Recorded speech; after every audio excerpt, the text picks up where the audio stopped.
दोस्तों, विश्व का लगभग हर एक कोना रहस्यों से भरा है, लेकिन कुछ ऐसे रहस्य हैं जिनको समझ पाना आज भी कई लोगों के लिए मुश्किल भरा काम हो जाता है। दुनिया भर में कई ऐसी रहस्यमयी कहानियां हैं जिसकी गुत्थी आज तक साइंटिस्ट भी नहीं समझ पाए। आज की इस वीडियो में हम एक ऐसी फ्लाइट के बारे में बात करेंगे जिसकी रहस्यमयी कहानी आपको हैरान कर देगी। जी हाँ दोस्तों, हम बात कर रहे हैं फ्लाइट नंबर 914 की। एक ऐसी फ्लाइट जो उड़ान भरने के 37 साल बाद लैंड हुआ, और आखिर वह 37 साल तक कहाँ था? क्या वह टाइम ट्रेवल कर गया था? तो ये जानेंगे इस वीडियो में उस फ्लाइट की रहस्यमयी कहानी के बारे में। दोस्तों, वो दिन था 2 जुलाई 1955। मौसम नॉर्मल था।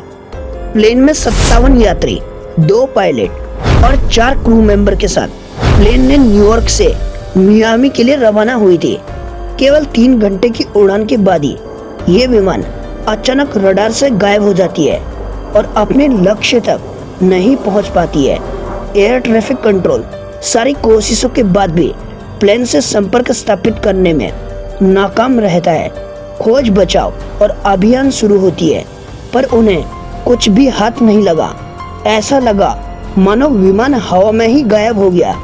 ये रहस्य दशकों तक पहेली बनकर रह गई थी, लेकिन ठीक 37 साल बाद 1992 में वह विमान वेनेजुला के काराकास एयरपोर्ट पर प्रवेश करती है, जहां एयर ट्रैफिक कंट्रोल को रडार में एक अज्ञात विमान का सिग्नल मिलता है।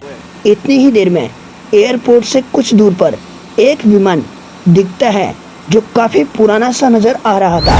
इस रहस्यमयी विमान के पायलट ने टावर से संपर्क किया और अपनी पहचान पैन एम फ्लाइट 914 के रूप में बताई, जो मूल रूप से न्यूयॉर्क से मियामी के लिए साल 1955 में रवाना हुई थी।